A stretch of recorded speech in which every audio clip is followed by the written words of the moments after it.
Babalikan kita, Tomas! Babalikan kita! Gawin mo, Densyo. Huwag kang daldal ng daldal. Hihintayin ko ang pagbabalik mo. At sa oras na babalik ka, doon na kita tatapusin. Kung sa tingin mo, ganun mo lamang ako kadaling mapapabagsak, pwes, nagkakamali ka, Tomas. Sakaling mamatay man ako, sisiguraduhin kong isasama kita sa impyerno!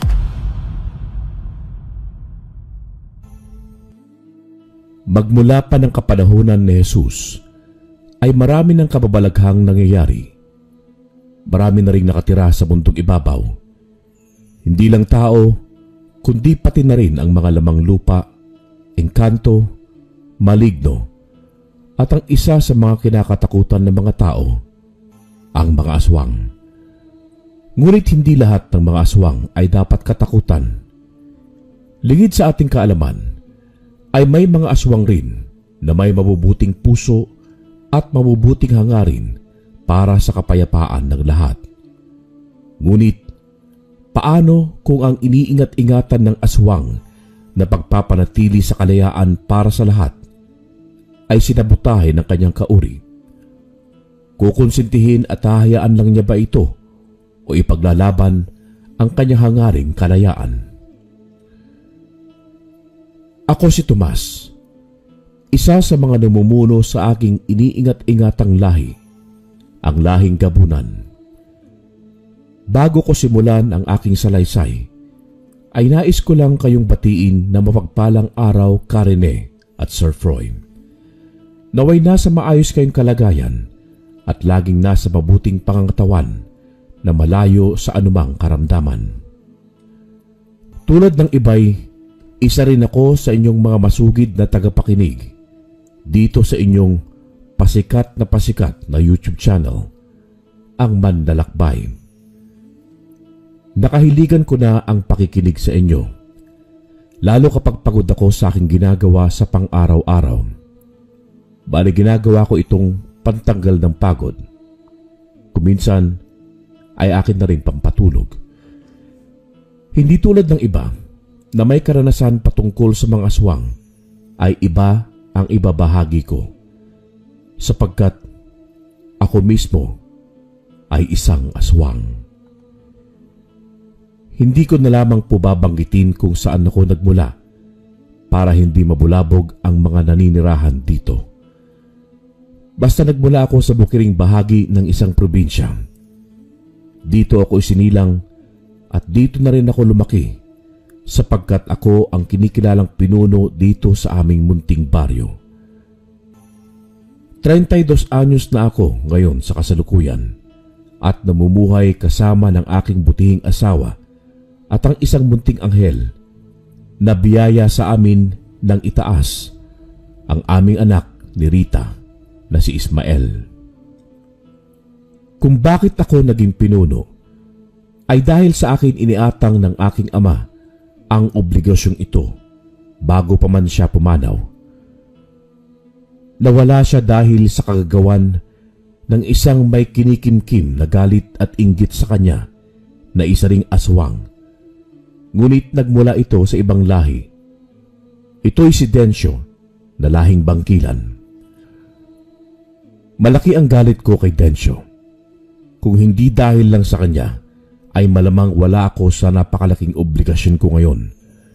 Kung hindi niya trinaydor si ama, ay malamang buhay pa ito. At sana'y masaya siya ngayon kasama ang kanyang apo sa akin na si Ismael. Ngunit hindi naman ako nagsisisi sa aking desisyon kung tanggapin ang iniaatang sa akin dahil dito ko nakilala ang may bahay ko ngayon. Nagsimula ang aming kwentong pag-ibig nang minsan ginusto kong ipaghiganti ang aking ama mula kay Densyo. Ngunit naroon siya at pinigilan ako sa balak ko at hindi niya ako iniwan sa kabila ng pagiging seryoso ko sa buhay. Karine, bata pa lang kasi ako ay nasanay na ako sa pamumuhay na puro kababalaghan lamang ang aking nakikita. Minsan pa nga ay kami pa ng mga kababata ko ang nagpapakitang gilas tuwing nagbibiroan kaming magpalit ng anyo. Ginagawa na naming laro ang bagay na yon, lalo at hindi naman kami nakikihalubilo sa mga tao. Ni hindi nga kami bumababa sa bayan at mula pagkabata ay nasa kabundukan lang kami. Ang lahi naming pinagmulan ay isang gabunan. Kahit may araw ay hindi kami natatakot magpalit ng anyo. Wala kaming pinipiling oras kung kailan namin nais magpalit ng anyo. Sa tuwing magpapalit kami, ay wala namang nagbabago sa amin bukod sa lakas at liksi namin sa paggalaw. Yung ngipin namin ay tumatalim at may namumulang mata. Nagsisihabaan rin ang aming kuko na aabot sa 2 at 3 pulgada na siyang ginagamit naming panghiwa o pangsaksak sa kinakain naming karne. Malaki rin ang pinsala namin kapag nalapatan ng asin o kahit bawang ang aming balat. Nagdudulot yun ng sobrang hapdi at minsan pa nga kapag nasobrahan ay nalalapnos ito na ilang buwan pa bago gumaling. Kaya rin namin gamutin ang aming mga sugat gamit ang sarili naming laway. Kapag may hiwa kami sa balat ay isang pahid lang ng laway ay tiyak na gagaling agad ito. Dahil si Ama noon ang namumuno sa aming angkan, ay malaki ang respeto sa amin ng mga taga-baryo.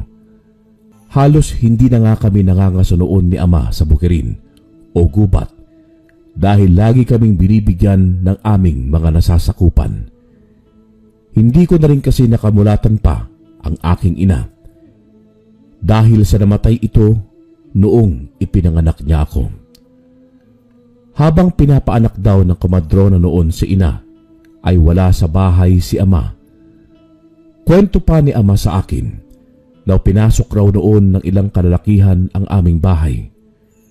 Kahit mahina raw ang ina, ay pilit nitong nilabanan ang mga yon.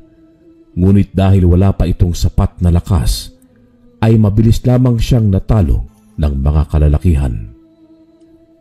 Tinakbo lang raw ako ng komadrona ayon na rin sa utos ni ina noon. Kaya pala pinasok kami noon sa bahay dahil balak akong patayin ng mga kalalakihan upang mailipat sa iba ang pamumuno at hindi sa akin mapupunta. Maswerteng nakatakas raw ang komadronang yon sa mga aswang na bangkilan. Napuna daw niya yon dahil sa pagpalit nila ng anyo bilang mga baboy ramo. Ganun pa man, ay hindi nagpadaig sa liksi at bilis sa pagtakbo ang komadrona dahil nga sasakop siya sa pamumuno noon ni Ama at kauri naming gabunan. Nakasalubong daw niya ang ama ko noon. Napapauwi na rin sa bahay galing sa pangangaso. Agad daw sinabi sa kanya na komadrona ang mga nangyari habang wala pa siya noon sa bahay. Dahil sa galit niya, ay pinagpapaslang niya lahat ng kalalakihang bangkilan na humabol noon sa komadronang pilit akong itinatakas upang iligtas. Nasa 9 na kalalakihan rin daw yun. Nadatnan na lamang daw niya ang bahay naming wasak at sira-sira na. Halos hindi na rin daw niya makilala ang ina dahil sa nagkandagutay-gutay na rin ang katawan nito. Halatang nilantakan muna bago kami hinabol ng mga kalalakihan. Sa galit daw ni Ama noon at dala ng paghihinagpis ay nagpatawag siya ng pulong. Pinatawag niya lahat ng kanyang nasasakupan at isa-isang tinanong kung may nakakilala ba sa mga gumawa noon kay ina. Ngunit lahat daw ng naroon ay natahimik. Walang may alam sa kung sino man ang may pasimuno noon. Wala na nga raw nagawa pa si Ama, kundi ang tanggapin ang lahat ng nangyari. Iniutos na lamang niya sa kalalakihang gabunan na pag-igihan ang pagbabantay sa bukana ng aming baryo, maging sa paligid upang hindi na muli kaming mapasok ng iba pang lahi. Si Ama na rin noon ang nagpalaki sa akin. Namuhay kami ng simple at binusog ako nito sa pagmamahal at pag-aaruga. Siya rin ang tinaguriang manggagamot noon sa aming baryo dahil tuwing may nagkakasakit ay siya ang naghahanap ng paraan upang mapagaling ito. Mahigpit rin niyang ipinagbabawal na tumikim ng karne ng tao. Ang kung sino mang sumaway noon ay walang pagdadalawang isip niyang pinapatay, kaya lahat halos sa kanyang nasasakupan ay takot na sumuway sa kanya. Mabait si Ama sa mabait, ngunit wag mo lamang siyang bigyan ng dahilan para magalit dahil tiyak na hinahatid mo lang ang iyong sarili sa sarili mong hukay. Isa pang dahilan kung bakit hinahangaan noon ng lahat si Ama ay dahil mapagkumbaba ito. Kaya niyang makipagsabayan sa lahat. Mapabata man o matanda ay kaya niyang sabayan. Mahusay rin siyang makisama, kaya masaya noon ang aming baryo. Nakikita ko yon habang nagkakaisip ako. Maging ako ay hindi rin maiwasang mapahanga kay Ama. Kahit naman kasi aswang kami, ay iminulat at tinuruan kami ni Ama kung paano manalangin sa may likha. Tuwing araw ng Martes at Biyernes ay nagtitipon kami sa gitnang baryo at doon sabay-sabay nananalangin at nagpapasalamat sa nakatataas. Mula sa pinahiram niyang buhay sa amin, maging ang mga biyayang natatanggap namin sa araw-araw. Nag-aalay din kami ng mga buhay na ligaw na hayop na nahuhuli noon ng kalalakihan sa amin sa gubat. Pagkatapos magdasal, ay kinakatay yon sa gitna habang kaming lahat ay nakaluhod na nakapalibot roon. Pagkatapos katayin yon, ay unang kukuha si Ama ng isang hiwang karne at kakainin yon. Pagkatapos noon, ay saka naman pagsasaluhan ng mga nasasakupan niya ang mga nakatay na hayop. Kumbaga tuwing Martes at Biyernes ay parang nagdidiwang kami ng kapistahan.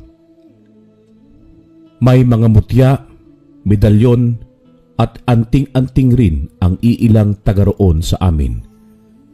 Tuwing Biyernes ay dinadasalan nila yon at iniiwan sa pinakagitna ng baryo at kinabukasan bago muling kukuhanin.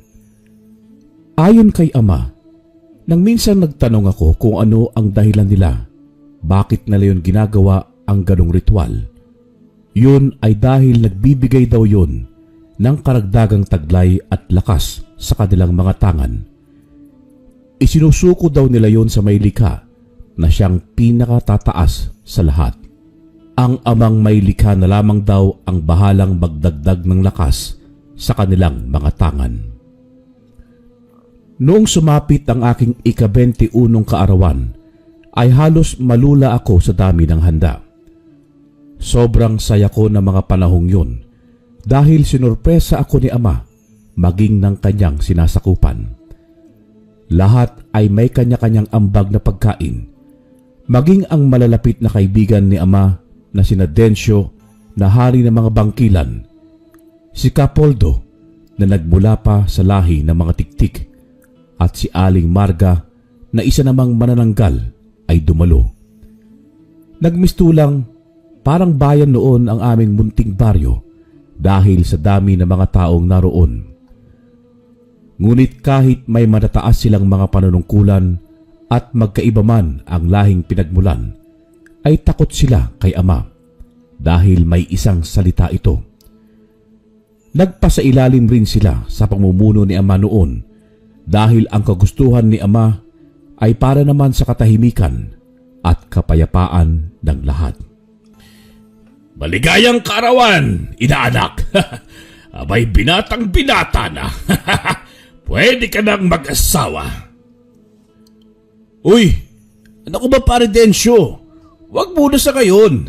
Ang bata-bata pa ng anak ko para sa ganyan. Marami pa siyang kailangang matutunan pagdating sa pamumuno dito sa aking nasasakupan.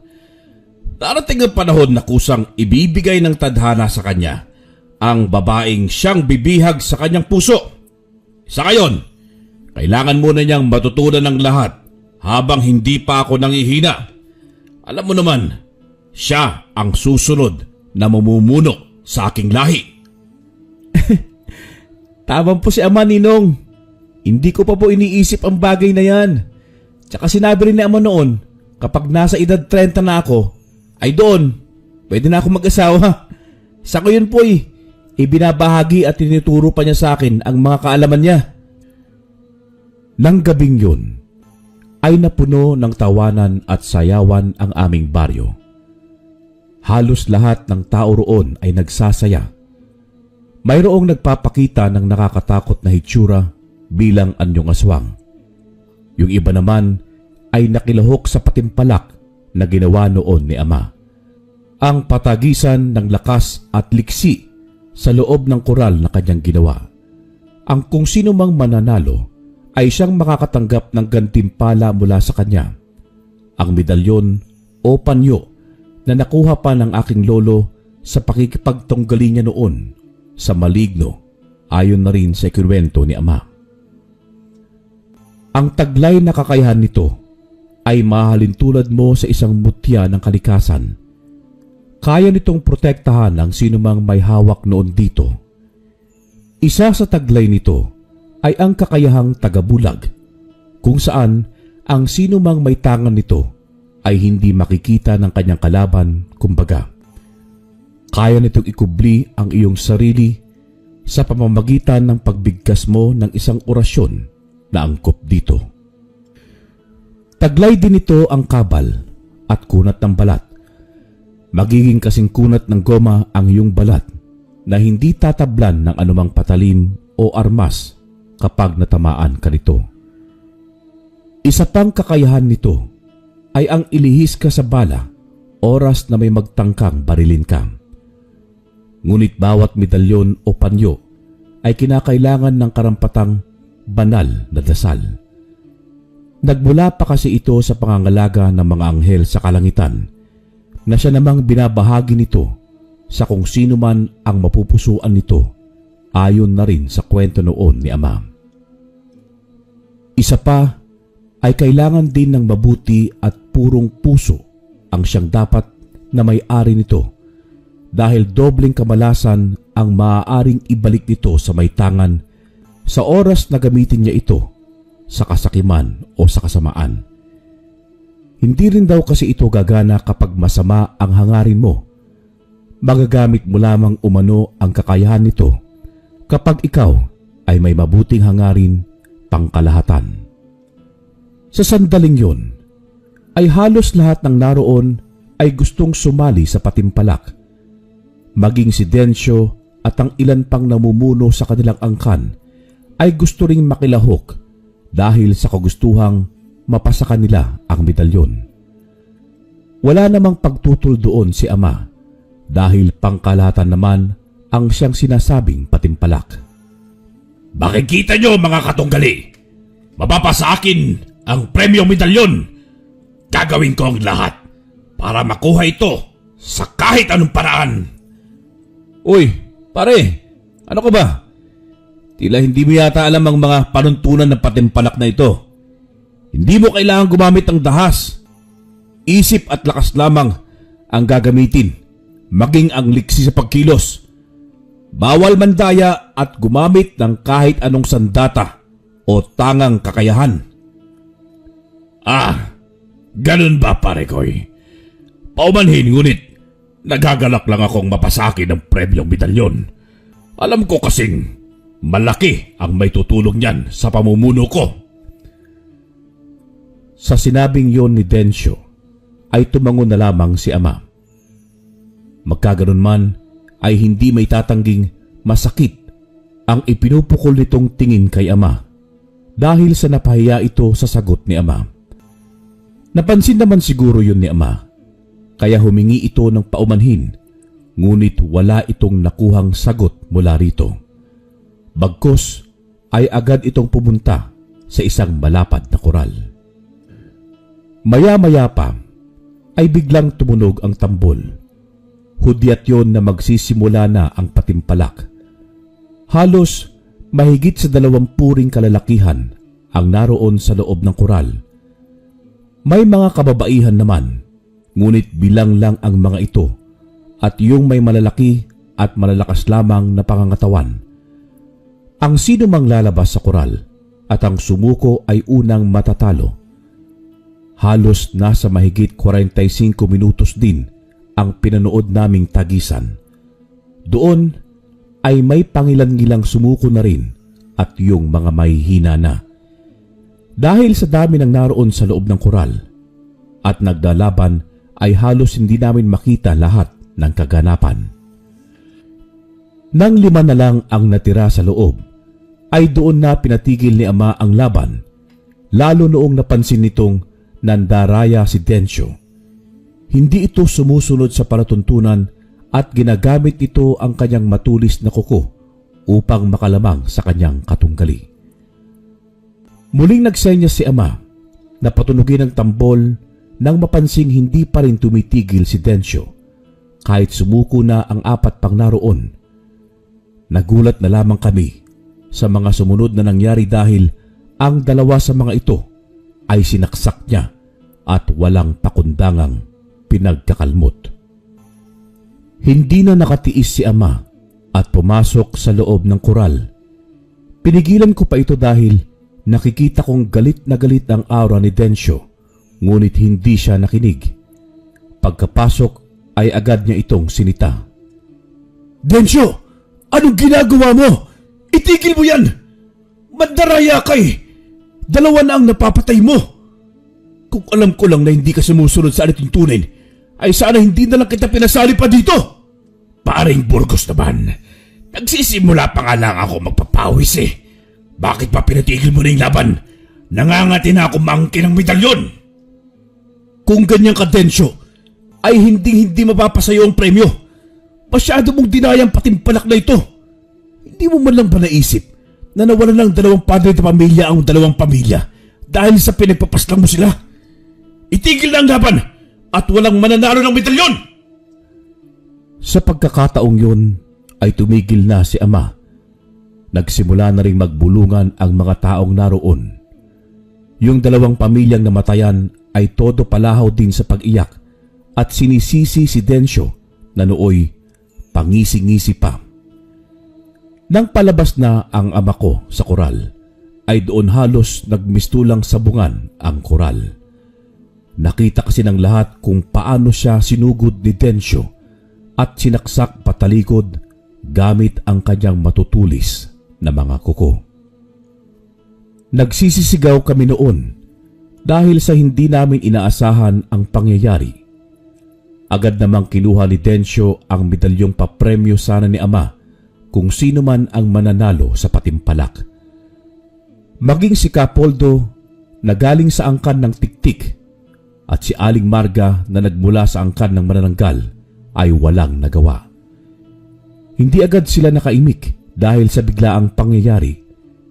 Ako naman ay todo iyak habang tinatakbo noon ang direksyon ni Ama. Nagkakagulo rin ang mga naroon na nasa labas ng koral.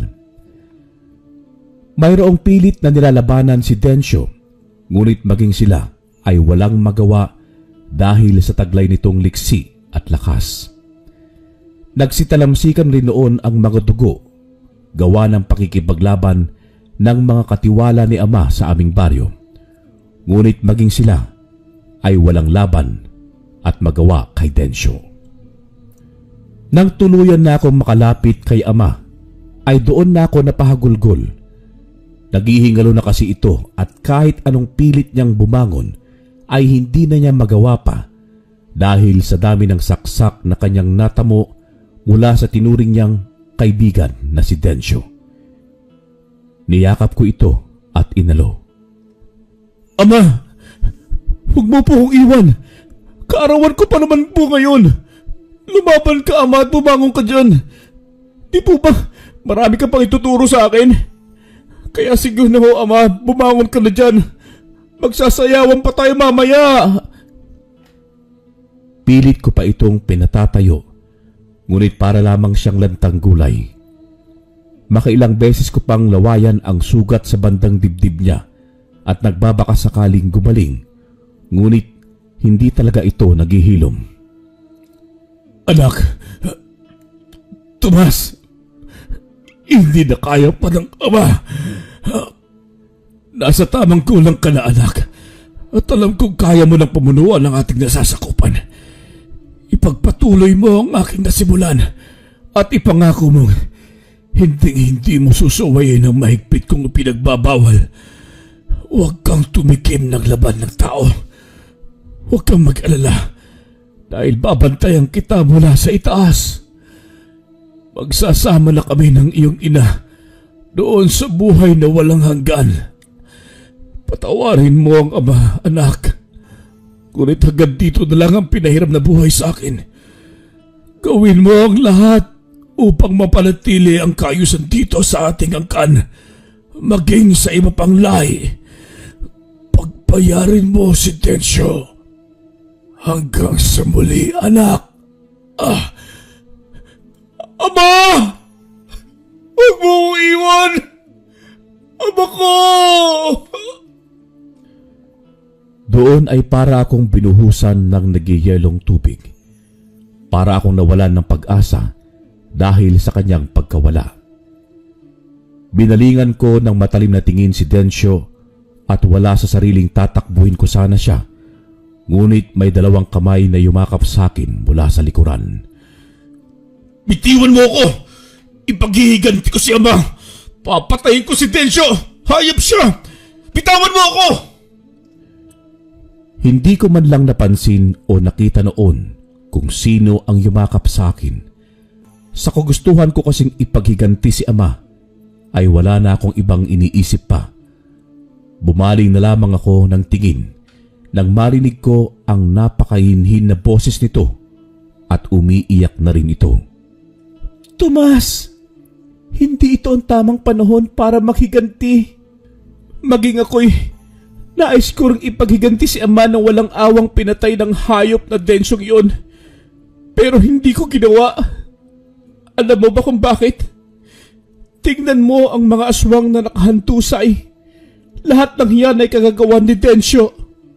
Sa tingin mo ba'y kakayanin mo ang taglay niyang lakas, gayong nadagdagan pa ito mula ng sapilitan niyang kinuha sa iyong ama ang medalyon? Kumalma ka. Ang mabuti pa'y sumama ka muna sa amin sa bahay. Bilisan mo dahil baka ikaw ang isunod ni Densyo. Dati-dati pa naman ay gusto ninyang pamunuan ang lahi natin, Tomas. Sa pagkakataong yun, ay naguluhan ako sa mga sinabi niya sa akin. Nakita ko na lamang ang sarili kong tumatakbo habang hawak-hawak niya ako sa kamay. Pumasok kami noon sa isang bahay na hindi naman kalakihan. Kubo yun dahil gawa sa pawid at pinagtagpi-tagping kugon naman ang dingding. Agad niya akong pinaupo sa upuang gawa sa kawayan at maya-maya pa'y inabutan ako ng may katandaang babae ng isang basong tubig. Ito, iho. Abutin mo at inumin ng mahimasmasan ka. Tawagin mo na lamang akong Nanay Soledad. At itong nag-isa kong anak ay si Rita. Huwag ka na rin mag-alala pa dahil sa naiwang labi doon ng iyong ama. Iniligpit na yun ng mga kaibigan niyang si Capoldo at ni Marga. Wika noon ni Nanay Soledad na inapala ng babaeng pumigil sa akin na sugurin si Densyo. Agad ko namang inabot sa kanya ang baso at nilagok ang tubig. Maraming salamat sa inyo, Nay Soledad. Di ko na alam kung paano ako ngayon. Wala nang kaisa-isang taong hinahangaan at nagpanaki sa akin. Alam niyo po ba kung saan dinala ang labi ni ama? At kaano-ano niyo ba si ama? Bakit pinigilan ako ni Rita na sugurin ang sugapang yon? Itatanong ko na lamang kay Marga o di kaya ay Capoldo. Oras na magkita kami maya-maya. At ano ka ba, Tomas? Pamilya halos lahat ng turing ng iyong ama sa amin. Kaya asahan mong ganun rin ang ituturing namin sa iyo. At tinatanong mo kung bakit ka pinigilan ni Rita sa balak mong pag-atake. Yun ay dahil hindi ka pa handa. Isa ang asawa ko si Rigor na pinagkakatiwalaan ng iyong ama. Katulad mo'y nawalan rin kami dahil sa kagagawan ng demonyong Densyo na yon. Ikukwento ko sa iyo mamaya ang lahat. Kailangan mo munang makapagpahinga at kumain, sa gayon bumalik ang nawala mong lakas dahil sa pag-iyak mo. Pagkasabi niya noon, ay agad nga nila akong pinaghanda ng makakain. Sinigang na baboy ramuyon at mga gulay-gulay, ngunit wala yung asin dahil nga sa malaki ang mapipinsala sa katawan namin ng asin. Pagkatapos noon, ay dinala nila ako sa isang silid na sabi pa nila ay doon natutulog ang kanilang padre de pamilya na si Rigor. Mga ilang oras din nila akong pinagpahinga at maya-maya pa ay nagising na lamang ako nang maaninagang may kaguluhan sa labas. Lalabas pa sana ako sa silid na yon upang tignan ang kaganapan sa labas ng bahay, ngunit pinigilan ako ni Nanay Soledad. Nanay Soledad, bakit po? Ano pong kaguluhan ang nangyayari sa labas? Bakit ayaw niyo akong makita yon? Tomas, hindi pwede. Pinaghahanap ka ngayon ng mga lahing bangkilan dahil sa utos umano ni Densyo. Kailangan mong tumakas ngayon bago pa sila makapasok dito. Hindi pwedeng makita ka nila dahil mamimiligro ang iyong buhay. Nasa pamumuno ngayon ni Densyo ang lahing aswang, kaya kailangan mong tumakas. May tiwala ako sa iyo, Densyo. Ikaw na lang ang pag-asa naming muling manumbalik ang katahimikan at kapayapaan dito sa baryo, tulad ng ipinamalas ng iyong ama. Sige na, tumakas ka na rin at diyan ka na sa bintana dumaan. Pasusundan kita kay Rita sa kanlurang gubat. Doon, malaya kang makakagalaw dahil hindi pa ay napupuntahan ng mga bangkilan o kung sino mang mga aswang. Wala na nga akong nagawa noong pinagtulakan niya akong umalis na doon. Dumaan ako sa bintana at mabilis na nagpalit ng anyo upang mapadali ang pagpunta ko sa kanlurang gubat. Doon kasi niya ako itinuro upang hindi daw ako matuntun ng mga bangkilan na nooy pinaghahanap ako sa utos ni Densyo. Hindi naman ako nahirapang makapunta roon dahil paminsan-minsan ay pinupuntahan namin yon ni Ama.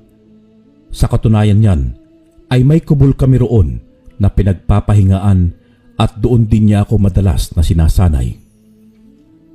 Gulong-gulo ang isip ko ng mga sandaling yon. Lalong sumidhi ang galit ko kay Densyo. Balak pa yatang gawing impyerno ang buhay ng mga mabubuting aswang. Kaya pala, dati pa lang ay ramdam ko na hindi siya mapagkakatiwalaan. Minsan kasing narinig ko ang pag-uusap nila ng isa sa mga kasamahan niya nang pumunta sila sa bahay noon at kinatwiran nilang dadalawin lamang nila si Ama. Ayon sa narinig ko sa usapan nila, na balang araw ay mapapasa kanya ang pamumuno. Oras na mawala raw si Ama ay siya ang papalit sa pwesto nito. Hindi ko na yon pa sinabi kay Ama dahil alam kong malaking kagaluhan yon pag nagkataon. Kabilin-bilinan kasi palagi ni Ama sa akin na iwasan ko ang mga bagay na magdudulot ng gulo at kapahamakan sa nakararami. Kaya tinikom ko na lang ang aking bibig. Minsan nahuhuli ko pa siyang matatalim ang ipinupukol na tingin kay Ama. Yun pala ay totoo ang sinasabi niyang yun sa kasamahan niya. Magtatatlong oras din akong naroon sa loob ng kubo habang malalim na ang iniisip. Bumalik na lamang ako sa wisyo nang may marinig na pagtawag mula sa labas ng kubo. Tomas, nariyan ka ba? Pagbuksan mo naman ako ng pinto. Si Rita to. Agad kong binilisan ang paghakbang at binuksan ang dahon ng pinto. Agad kong nabungaran ang malaanghel na mukha ni Rita. Natulala pa ako ng mga sandaling yun at napako ang paningin ko sa namumula niyang mga labi. Kakaiba din kasi ang nilalabas na amoy ng katawan niya. Parang yung bagong usbong na talutot na bulaklak.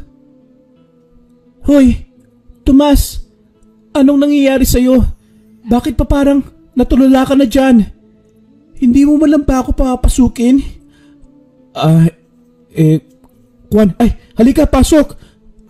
Akin na nga yung dala mo. Parang nawala ako sa sarili ko ng mga sandaling yon. Hindi ko talaga kasi mapigil ang sariling mabighani kay Rita. Napakaganda nito at may balingkinitang pangangatawan. Idagdag mo pa ang malanghel na boses nito na kapag naririnig ko ay para yung isang musika sa aking pandinig. Yun yata ang sinasabi nilang pag-ibig sa unang tingin. Matapos ko noong makuha ang mga dala niya, ay agad nga siyang pumasok sa loob. Doon ay pinaupo niya ako at tila hindi ito mapakali. May nais ka bang sabihin sa akin, Rita? Bakit parang hindi ka mapakali dyan? Sabi mo na agad at makikinig ako. Sinabi naman niya sa akin na si Densyo ng araw ang namumuno sa mga bangkilan. Magbibigay daw siya ng ilang kahong ginto at gagawin niyang kanang kamay sa kanyang pamumuno ang kung sino mang makakapagdala sa akin sa kanya. Dumalo daw kasi sila Nanay Soledad sa pagpupulong na ipinatawag ni Densyo ng hapong yun.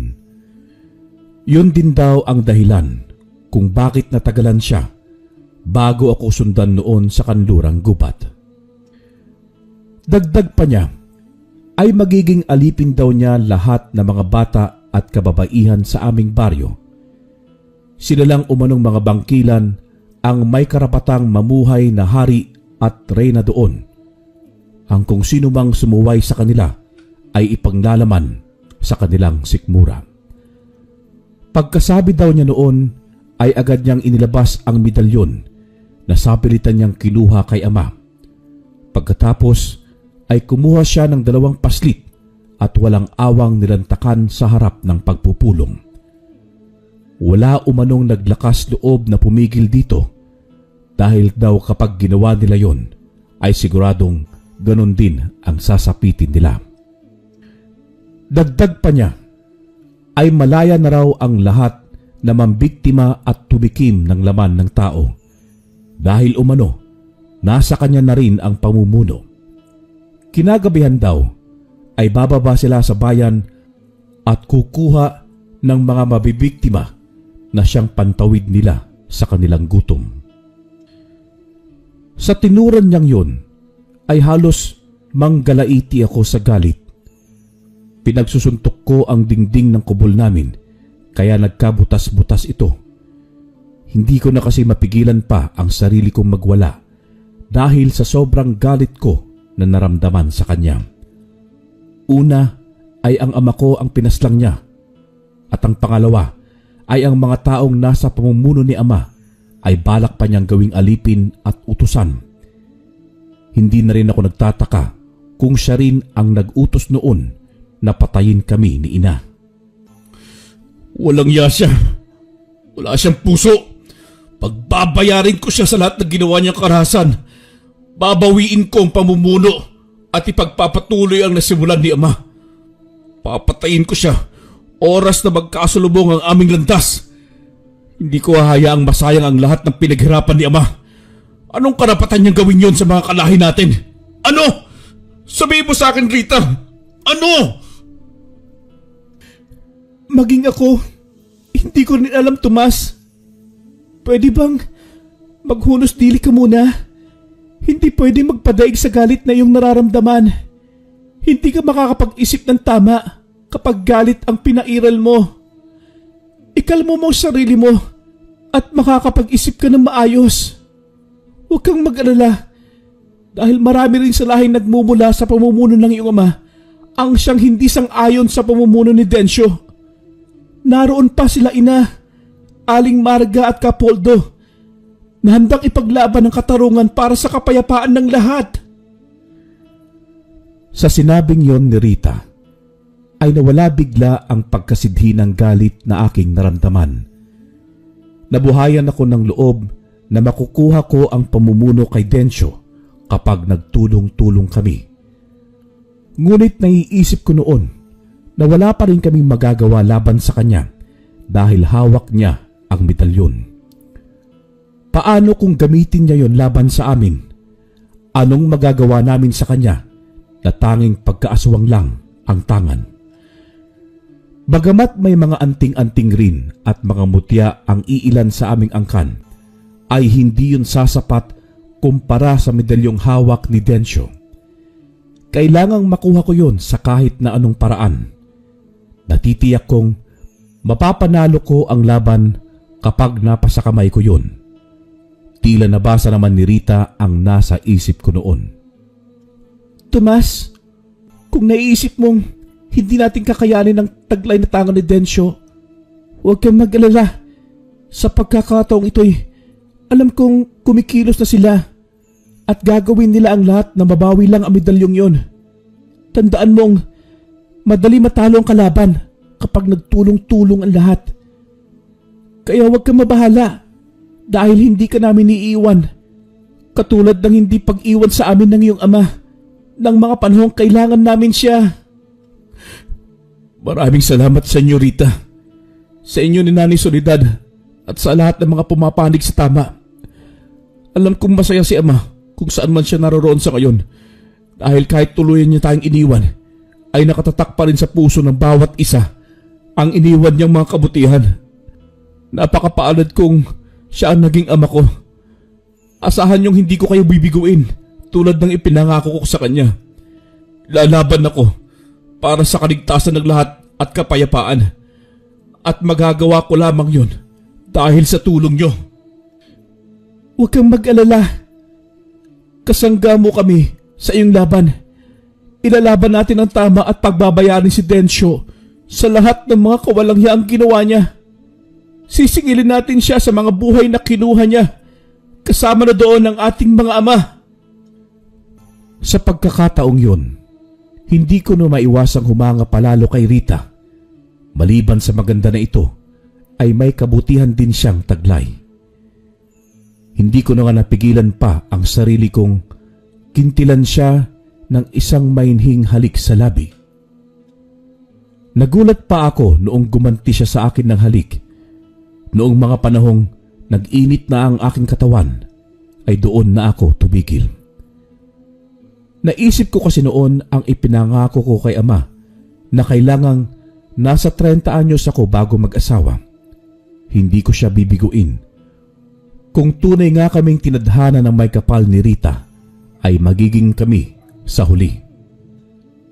Pagkatapos ko siyang bitawan, ay halos magkailangan kami sa bawat isa. Yung bang nahihiya kaming magkatinginan. Ang ginawa ko noon ay niyaya ko na lamang siyang mangaso dahil kailangan din kaming makakain upang madagdagan ang aming lakas.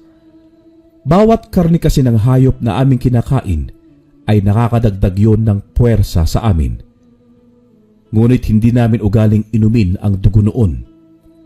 Yun din kasi ang isa rin sa mahigpit na pinagbabawal ni Ama dahil kasalanan daw yun sa itaas. Hindi naman kami nabigo dahil 3 baboy ramo at 2 kuneho ang aming nahuli. Tinali namin ang 2 kuneho at ang 2 baboy ramo at ang isa namang baboy ramo ang aming pinagsaluhan. Nabusog nga kami ng gabing yun. Pagkatapos noon ay napagpasyahan naming magpahinga na. Hating gabi noon nang may tumawag sa amin ni Rita mula sa labas ng kubol.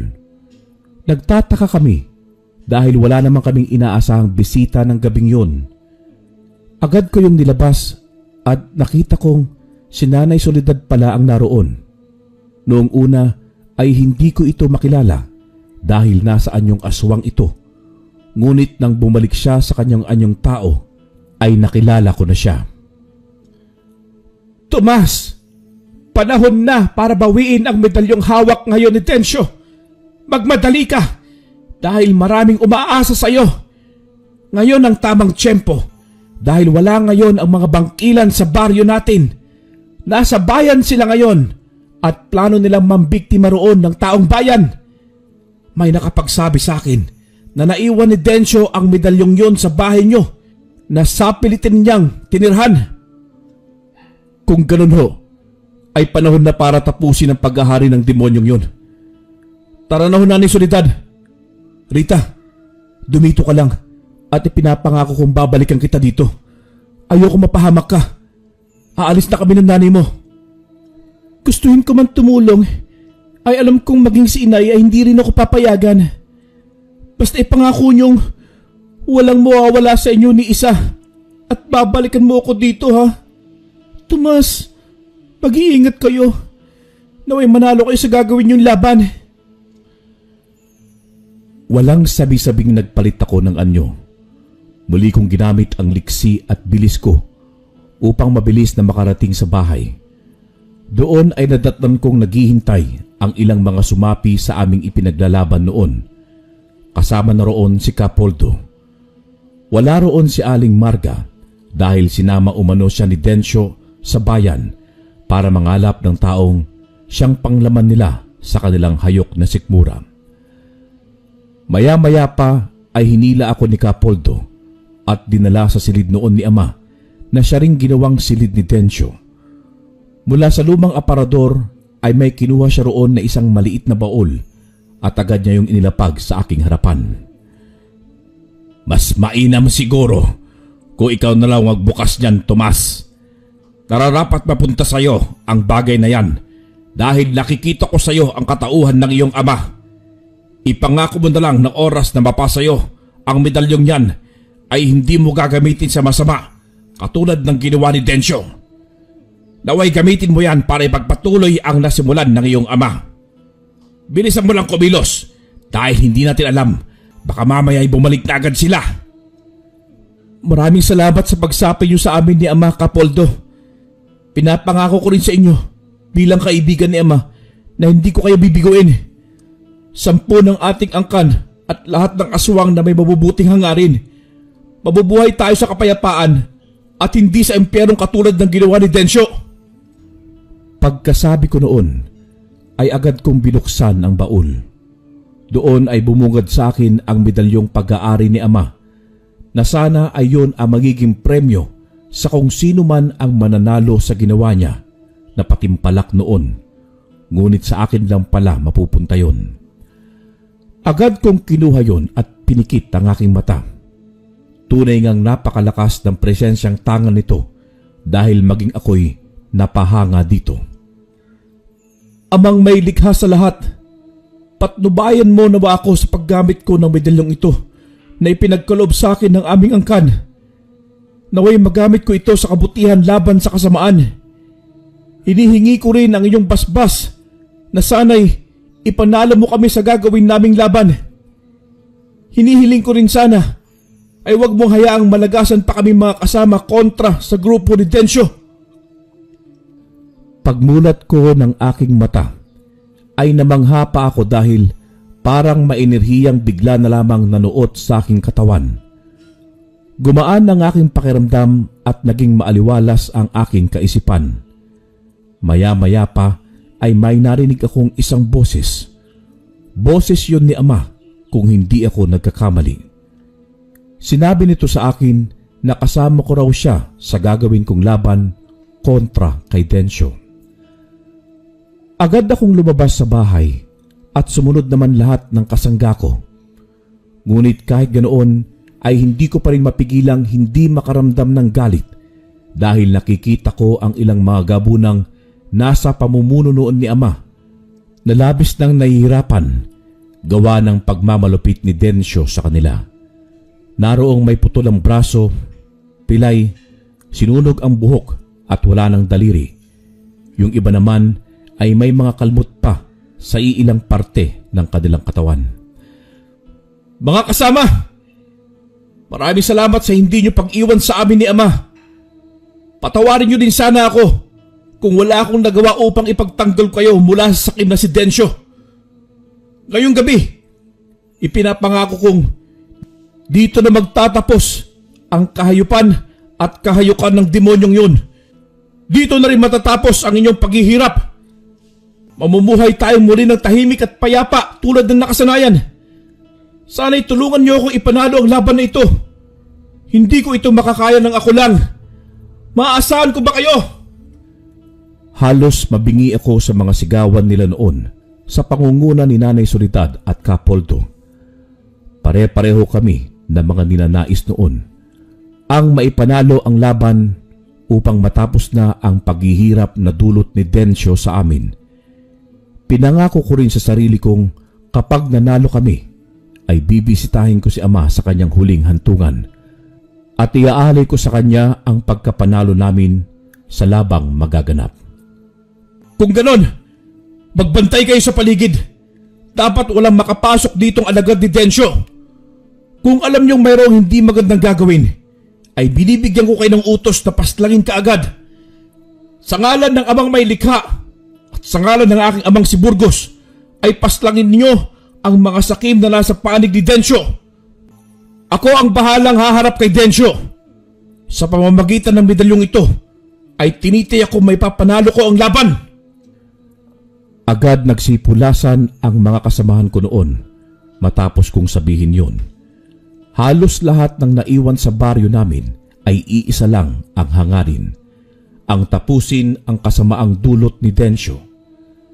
Lahat kasi na pumanig kay Dencio noon ay kasama niyang bumaba sa bayan, ayon na rin sa sinabi sa akin ni Kapoldo at Nanay Soledad. Ilang sandali pa ng paghihintay ay isa-isa nang dumating ang mga yon. Lahat kami noon ay nagbagong anyo na bilang aswang nagabunan. Nasa bukana kami noon ng baryo at hinihintay ang kanilang pagdating. Maya-maya pa'y nakarinig kami ng iyakan ng mga bata. Mayroon ring nagsisigaw na kababaihan at ilang kalalakihan na nagmumura. Marahil yon ang kanilang mga nakuha sa bayan na mga inosenteng taong walang kalaban-laban. Mas sumidhi ang galit ko noon dahil sa mga narinig. Wala ka talagang kasing sama, Dencio. Pati mga inosenteng tao dinamay mo sa kahayupan mo. Sisiguraduhin kong matatapos na ngayong gabi ang kasakiman mo. Magbabayad ka sa lahat ng kawalangyaan mo.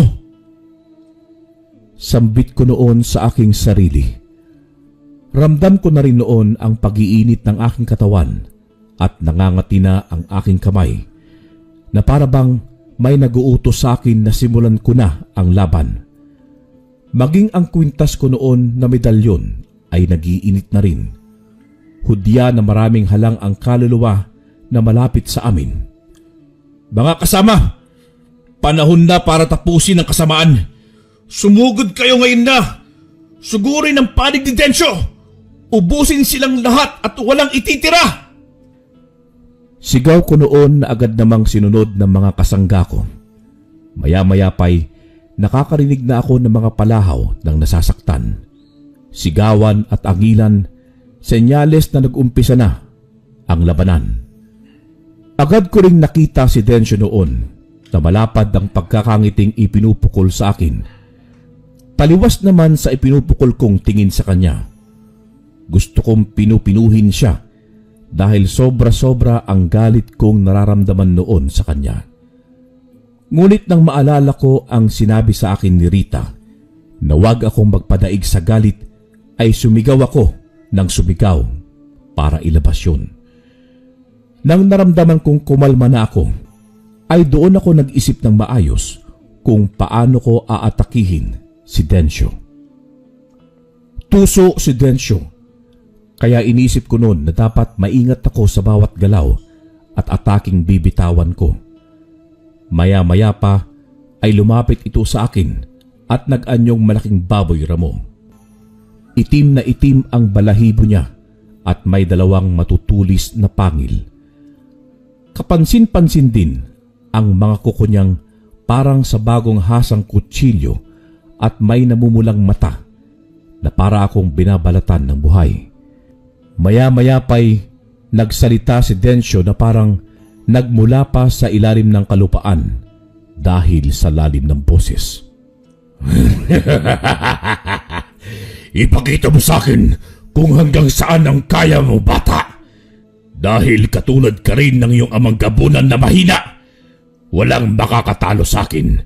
Ako si Haring Dencio, ang hari ng mga bangkilan, ang pinakamalakas sa lahat ng mga aswang. Huwag kang magsalita ng patapos, Densyo. Baka malunok mo ang lahat ng mga sinabi mo. Kung inaakala mong uubra sa akin ang sinasabi mong lakas, ay pwes, nagkakamali ka. Ngayong gabi matatapos ang kasakiman mo. Masyado ka ng ganid. Sayang ka. At itinuring ka pa namang isang kaibigan ni Ama. Ngunit anong ginawa mo? Sinaksak mo siya ng patalikod. Isa kang traidor. Ngayon pagbabayarin kita sa lahat ng ginawa mo! Kasabay ng mga binitawan kong salita, ay agad ko siyang sinugod.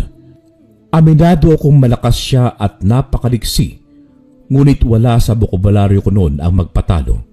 Lalo't alam kong para yon sa hustisya ni Ama. Kalmot dito at kalmot doon ang ginawa namin. Ngunit hindi ko inaasahan ang mga sumunod na nangyari. Nasaksak kasi niya ako sa kaliwang hita, kaya napaimpit ako dahil sa sakit noon. Ngunit hindi ko ipinakita sa kanya na nangihina ako. Dinagdag ko ang ginawa niyang yon para lalo akong lumakas. Manhid na ako sa lahat ng klase ng sakit. Mula sa pagkawala ni Ama at ilan pang mga mahal ko sa buhay na pinaslang ng walang kalaban-laban, doon pa ba ako susuko? Saktong natapos na rin pala noong pagpapaslangin ni Aling Marga, Nanay Soledad at Kapoldo ang mga kasapi niya, kaya doon pa lang ay lamang na kami. Tinulungan nila akong kalabanin si Densyo. Tama ang sinabi noon ni Rita sa akin, walang matatalong laban kapag nagsama-sama at nagtutulungan. Gamit ang pinagsama naming lakas at liksi, ay pinagtulungan namin siya. Nang makakuha ng tiyempo, ay agad ko siyang sinakmal sa liig gamit ang matutulis kong ngipin. Nalasahan ko pa ang dugo niya, ngunit agad ko itong dinudura. Nagpupumiglas siya ngunit hindi ko na siya hinayaan pang makakuha ng tiyempo upang makaalis mula sa aking pagkakahawak. Pinagkakalmot ko rin siya ng matutulis kong kuko, kaya napapaigig ito na parang sa kinakatay na baboy. Hindi naglaon ay naramdaman kong nangihina na ito, kaya agad ko rin itong binitawan. Napasalampak ito sa lupa at pilit na tumayo, ngunit hinayaan ko na lamang. Ramdam ko rin kasi noon sa tulong ng medalyon na mahina na ang presensya niya. Ngayon mo sabihin, Haring Densyo, na hindi ka namin kakayanin.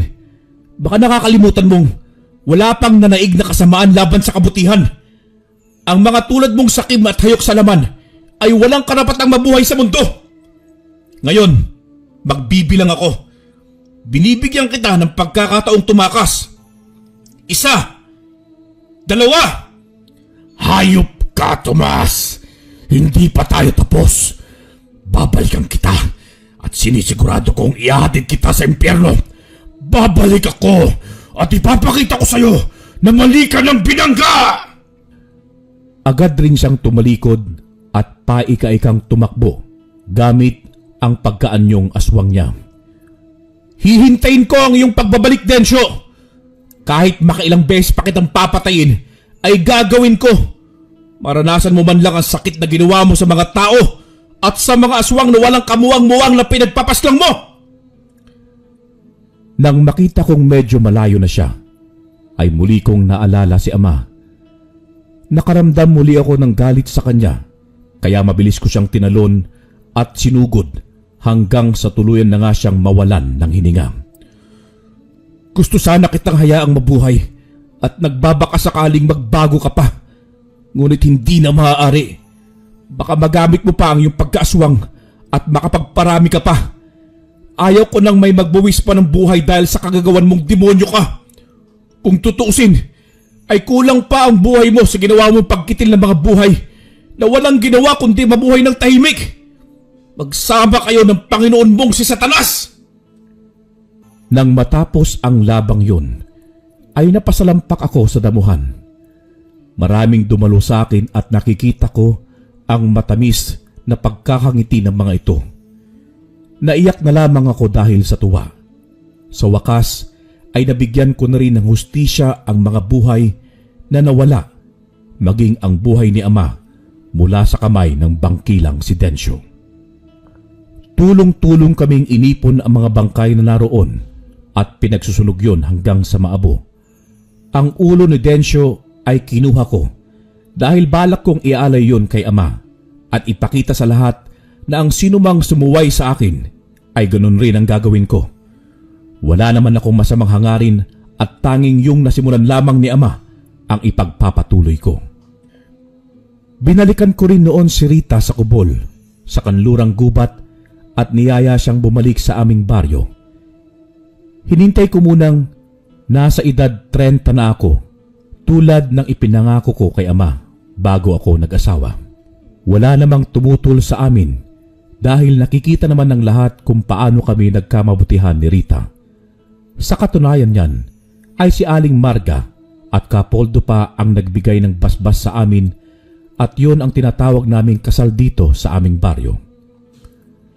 Magmula noon hanggang sa ngayon ay wala namang nanggulo pa sa aming baryo. Ngayon, may supling na ako kay Rita at sa kanya ko ipapamana ang medalyon at ituturo ko sa kanya ang lahat ng kabutihang asal na itinuro din sa akin ni Ama noon. Hanggang dito na lamang po, Karene at Sir Froy.